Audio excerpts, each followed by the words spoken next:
Shalom saudaraku, kembali lagi berjumpa di Life Study, sebab orang yang berhenti belajar berhenti bertumbuh. Mari kita bersatu di dalam doa.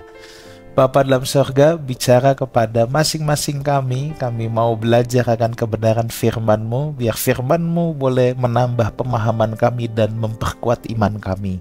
Dalam nama Tuhan Yesus kami berdoa, amin. Saudaraku, pada kesempatan ini kita mau belajar dari Kisah Rasul pasal 16 ayat 1-5 saja.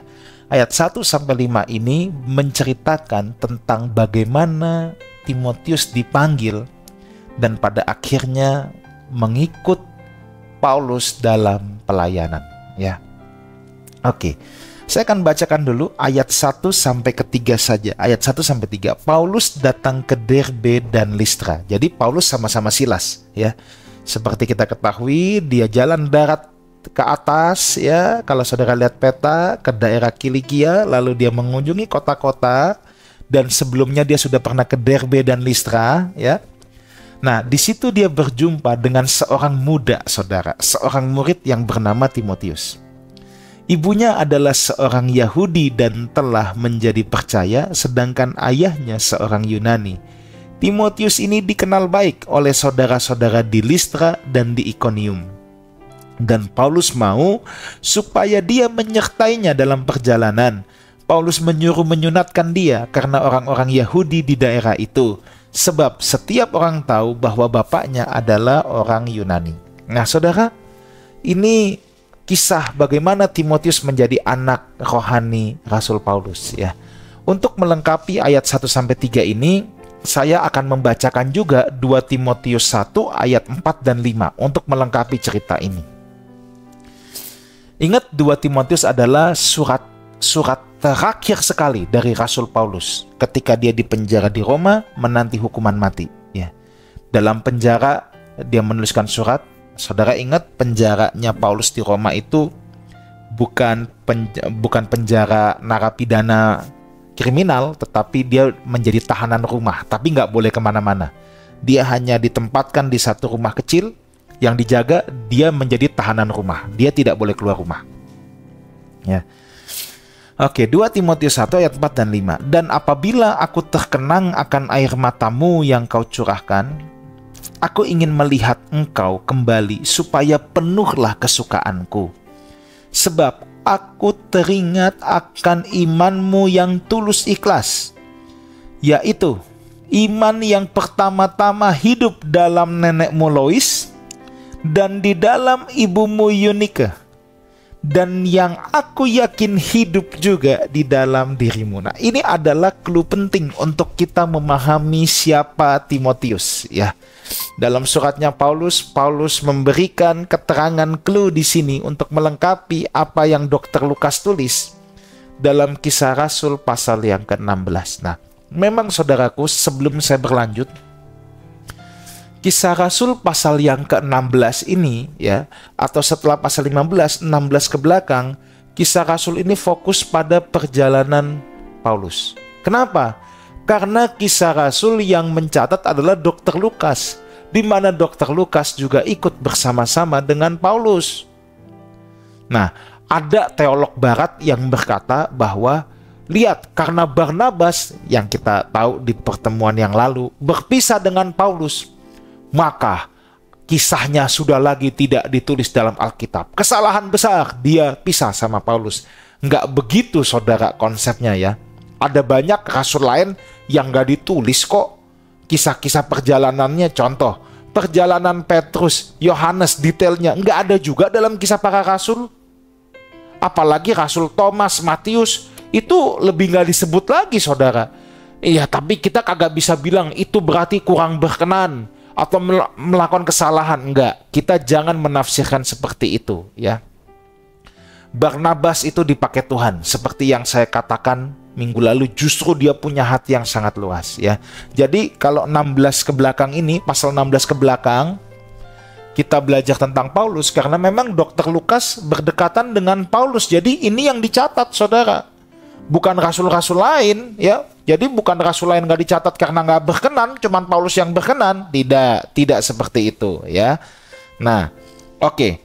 Kita kembali lagi dari apa yang Paulus katakan nenekmu Lois dan ibumu Eunike. Di sini menarik, tidak disebutkan siapa ayahnya. Dalam keterangan Dr. Lukas hanya dikatakan ibunya Yahudi, berarti Eunike ini orang Yahudi, ayahnya seorang Yunani. Nah jadi ya, ayahnya ini hampir dapat dipastikan adalah betul-betul orang Yunani, bukan orang Yahudi berbahasa Yunani. Kan zaman di Kisah Rasul 6 yang saya katakan, dari zaman dulu orang Yahudi pun ada dua golongan, Yahudi berbahasa Yunani, Yahudi berbahasa Ibrani. Ya. Dari zaman dulu sudah ada itu, ya. Tapi di sini karena digunakan kata oleh Dr. Lukas sedangkan ayahnya seorang Yunani, ini kan menunjukkan paradoks. Berarti memang mengindikasikan ayah Timotius betul-betul seorang Yunani, bukan Yahudi berbahasa Yunani. Jadi kemungkinan besar ya bahwa dia dibesarkan dalam keluarga yang kawin campur, saudara. Ibunya orang Yahudi, papanya orang Yunani. Ini kawin campur. Tidak jelas juga apakah ia hanya dibesarkan oleh ibunya, ayahnya meninggal atau berpisah dengan ibunya. Tetapi dalam surat kepada Timotius jelas, yang beriman adalah ibunya. Ia tidak menerima warisan iman dari ayahnya. Nggak ada keterangan juga apakah ayahnya jadi percaya, tetapi yang jelas dalam hidup Timotius, iman kesetiaan yang dimiliki oleh Timotius adalah warisan dari Lois neneknya pertama-tama, kemudian turun kepada Eunike ibunya, ya. Dan sekalipun ibunya orang Yahudi yang dikatakan memiliki warisan iman, tetapi kita juga dapat memastikan Timotius tidak dibesarkan secara Yahudi. Kok tahu, Pastor? Iya, karena dia belum disunat. Dia kan baru mau disunat sama Paulus. Kalau dia mengikuti hukum Yahudi, sudah pasti dia disunat di hari ke-8. Ingat, sunat Yahudi hari ke-8. Ya, itu sunat Yahudi. Nah, jadi kalau yang disunat bukan hari ke-8, itu bukan sunat Yahudi. Ya, atau itu bukan sunat Abraham. Sunat Abraham itu hari ke-8. Ya, kalau nggak hari ke-8 itu nggak tahu sunatnya siapa. Nah, dan sekali lagi kekristenan tidak perlu ikut-ikutan, ya. Itu nggak ada urusan dengan kita lagi masalah sunat. Kita disunat hati, nanti kita belajar dalam kitab Roma. Nah, sekalipun ia tidak dibesarkan dalam hukum Yahudi, tetapi Timotius diajar mengenal dan mentaati hukum Kristus sejak kecil oleh ibunya dan neneknya. Nah, jadi kemungkinan besar ya, neneknya, ibunya ini sudah punya ketaatan, kemudian dicerahkan ketika ada pemberitaan Injil. Jadi mereka ini memang orang yang taat akan hukum Musa awalnya, ya, atau memelihara adat istiadat Yahudi, dan juga mereka mengenal Kristus. Nah, mengenal Kristusnya dari mana memang tidak ada keterangan jelas. Apakah hasil perjalanan Paulus pertama, ataukah hasil dari peristiwa pencurahan Roh Kudus, di mana ada banyak orang datang kemudian kembali ke tempat asalnya. Tetapi yang jelas mereka ini sudah mentaati ajaran Kristus, dan itu ditularkan kepada Timotius. Timotius juga memiliki nama yang baik di kalangan Kristen yang ada di daerah Listra dan Ikonium, ya. Bukan saja dikenal baik, dia juga nggak punya masalah-masalah berat, masalah serius. Ia dikenal sebagai anak muda yang cemerlang dan cerdas. Pertanyaan menarik di sini. Belum lama kan baru terjadi pertentangan di konsili, saudara, ya, masalah sunat ini. Dan Paulus dan Barnabas yang menentang keras tidak perlu sunat. Ya, tetapi kok dia sendiri malah mau nyunatin Timotius? Ini kan jadi lucu, saudara, ya. Apakah Paulus menyesal atas pendapatnya? Atau Paulus nggak konsisten? Ingat, nanti kita belajar ada satu orang lagi yang ikut Paulus, Titus. Titus nggak disunatkan. Nah, rupanya saudaraku, kita harus tahu begini ya, bahwa Timotius ini ada darah Yahudi, kan ibunya Yahudi, tapi tidak dibesarkan secara Yahudi, dan dia tidak punya hubungan apa-apa dengan orang Yahudi selama ini. Nah, Paulus ini punya plan. Wah, Timotius ini juga harus bisa nih penetrasi ke orang Yahudi. Mumpung ibunya juga orang Yahudi. Jadi kalau dia disunat, maka inilah strategi Paulus supaya Timotius bisa diterima dan mempenetrasikan Injil kepada orang-orang Yahudi juga. Ingat, strategi Paulus selalu sampai di kota baru, masuk ke sinagog, mengajar Taurat, memberikan pencerahan Kristus di dalam Taurat dan kitab para nabi. Nah, nanti kalau kita belajar Titus itu bukan orang idiot, nggak ada darah Yahudi. Maka Paulus nggak suruh nyunat, nggak disunat sama Paulus. Tapi Timotius, nah mumpung ada darah Yahudi nih, ini bisa juga. Jadi Timotius bisa masuk ke bangsa non-Yahudi, bisa masuk ke bangsa Yahudi juga. Paulus itu nggak pusing, saudara, mau sunat, mau enggak, itu nggak pusing. Ya, kalau tujuan sunat oleh mahkamah agama itu untuk memperoleh keselamatan oleh mahkamah agama Yahudi, tapi tujuan sunat Paulus lain. Tujuan Paulus menyunatkan Timotius adalah untuk kemajuan Injil. Itu jelas. Di sini luar biasanya Paulus. Rupanya Paulus itu punya prinsip dalam pelayanan. Ya. Kalau Bapak Ibu melihat dalam 1 Korintus 9 ayat 20-23, nanti baca ya. Saudara bisa buka. Di sana dikatakan, Paulus ia bersedia menghambakan diri kepada semua orang, agar ia bisa memenangkan sebanyak mungkin orang. Di mata orang Yahudi yang menghambakan diri kepada mereka, kepada hukum mereka. Tidak apa, yang penting Injil diberitakan dan jiwa-jiwa diselamatkan. Ketika dia sama orang non-Yahudi, dia nggak perlu menghambakan diri kepada Taurat. Tetapi kalau sesama orang Yahudi, supaya dia bisa memberitakan Injil juga, dia menjadi orang yang menghambakan diri juga kepada Taurat. Inilah prinsip yang luar biasa. Ini hamba Tuhan sejati yang tidak lagi mementingkan pride, siap menjadi hamba asal Injil diberitakan, jiwa-jiwa dimenangkan. Saya rasa ini hal yang paling utama, saudara. Ya.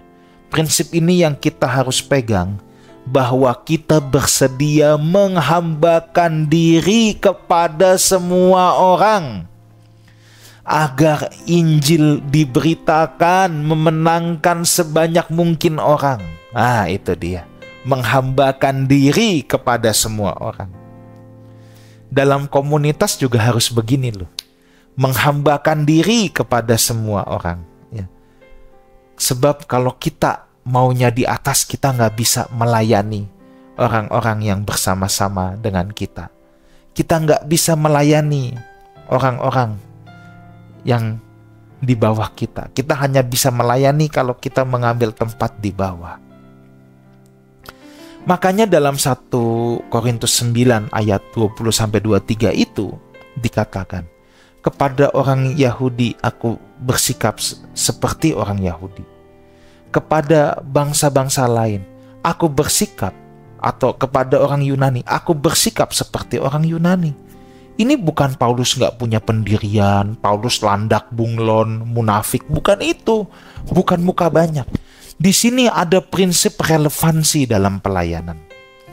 Saudara, ada beda antara relevan dan kompromi. Ya. Yang Paulus kerjakan ini adalah relevan, bukan kompromi. Relevan adalah, dalam tanda petik, berganti baju tetapi tidak kehilangan isi, tidak kehilangan esensi. Itulah relevan. Itulah relevan. Tetapi kalau kompromi itu adalah ganti baju dengan mengubah isi atau mengubah esensi, itu kompromi. Ya, jadi relevan dan kompromi ini beda. Kalau relevan, kemasannya doang ganti, esensinya sama. Kalau kompromi, kemasan diganti sekalian sama dalam-dalamnya juga ikut diganti. Nah, makanya inilah kepada orang Yahudi, aku menjadi seperti orang Yahudi, kata Paulus. Tapi isiku tetap Injil Kristus. Kepada orang Yunani, aku seperti orang Yunani, tapi isiku tetap Injil Kristus. Hanya pendekatan dalam penjangkauan yang berbeda. Nah, gereja hari ini, saudaraku, aplikasi praktisnya, ya, kita harus relevan, tapi kita tidak boleh kompromi. Ya. Ya kita harus mengakui zaman sekarang ini berbeda. Ya. Relevan apa misalnya tampilan ibadah, ya. Tapi tampilan ibadah itu baju loh, bungkusan loh. Esensi jangan diganti. Ya. Tampilan ibadah, kalau dulu tepuk tangan drum diharamkan, sekarang sudah pakai. Zaman dulu lighting diharamkan, sekarang gereja pakai lighting. Tapi ini kan baju. Jangan sampai baju ini dijadikan esensi juga. Nggak benar juga. Tapi jangan diharamkan juga. Ya gimana kita menjangkau generasi yang sekarang ini? Ya, yang penting isi kita Injil Kristus. Strategi penginjilan itu bisa beda-beda, saudara. Ya, untuk gereja yang di Sunda, untuk gereja yang di Sumatera, ini mungkin metode-metodenya bisa beda-beda. Gereja untuk Chinese, ya, gereja yang menjangkau orang-orang yang sudah berumur, gereja yang menjangkau Gen Z, gereja yang menjangkau milenial, ya, gereja yang menjangkau luas. Ini kan kita semua punya strategi yang berbeda-beda, saudara. Tetapi ingat, semua strategi itu baju. Jangan sampai baju menjadi esensi, jadi isi. Nah, ini yang nggak boleh. Ini yang kita harus berhati-hati sekali, ya. Jangan sampai juga kita nggak peduli dengan baju. Yang penting esensi, yang penting esensi. Ya, kalau begitu nanti kita nggak efektif, saudaraku. Ya, inilah berlaku kepada orang Yahudi. Aku menjadi seperti orang Yahudi. Nggak apa-apa, seperti doang. Tapi isiku Injil Kristus loh. Kepada orang Yunani, aku menjadi seperti orang Yunani. Seperti doang, isiku Injil Kristus. Ketika kita menjangkau generasi muda, nggak apa-apa pakai lighting segala, tapi isinya Injil Kristus. Jangan diganti isinya. Jadi tolong bedakan baju dengan isi. Yang penting isi. Baju itu strategi supaya orang mau berminat sama isi. Jangan sampai baju kita sudah tepat, orang berminat gitu masuk nggak ada isinya. Isinya malah prinsip dunia atau kebutuhan zaman. Nah, ini yang menjadi repot dan ini yang menjadi salah, saudaraku. Ya, harusnya nggak, isinya itu tetap Kristus. Baju itu sarana penjangkauan. Nah, ya, jadi dalam prinsip Paulus tetap utuh, sama dalam esensi, yang berbeda hanya dalam pendekatan demi penjangkauan. Paulus senang dengan Timotius yang tidak bersunat untuk menjadi rekan kerjanya. Tetapi orang-orang Yahudi nggak akan mendengarkannya. Oleh karena itu, demi kemajuan Injil dan memenangkan orang Yahudi, Paulus menyunatkan Timotius. Supaya orang Yahudi nyaman menerima Timotius, Injil dapat diberitakan kepada mereka. Saat pemilihan Timotius untuk mendampinginya, ya, itulah saat di mana Paulus mengangkat Timotius sebagai anak rohaninya. Kemudian kemungkinan saat inilah juga yang tercatat dalam 2 Timotius 1 ayat 6, bahwa Paulus menumpangkan tangan atas Timotius untuk melimpahkan karunia Roh Kudus atas dirinya. Penumpangan tangan itu hal yang alkitabiah, saudara, ya. Ada orang yang alergi dengan penumpangan tangan. Kita nggak perlu alergi. Memang ini salah satu sarana untuk, kalau bahasa kerennya, mengimpartasikan, ya, atau mengobarkan karunia Roh Kudus atas diri orang-orang yang kita mentor. Nah, sangat penting untuk seorang pelayan Tuhan memiliki menti oleh anak rohani. Supaya apa? Supaya tanggung jawab pemuritan terjadi, suksesi dalam pelayanan juga terjadi. Jadi sangat penting, ya. Untuk setiap orang Kristen yang sudah dewasa harus punya menti-menti. Dia dimuridkan, dia juga memuridkan. Memang saudara, saya paham. Hari-hari ini kalau dengar kata bapak rohani itu orang jadi alergi. Kenapa?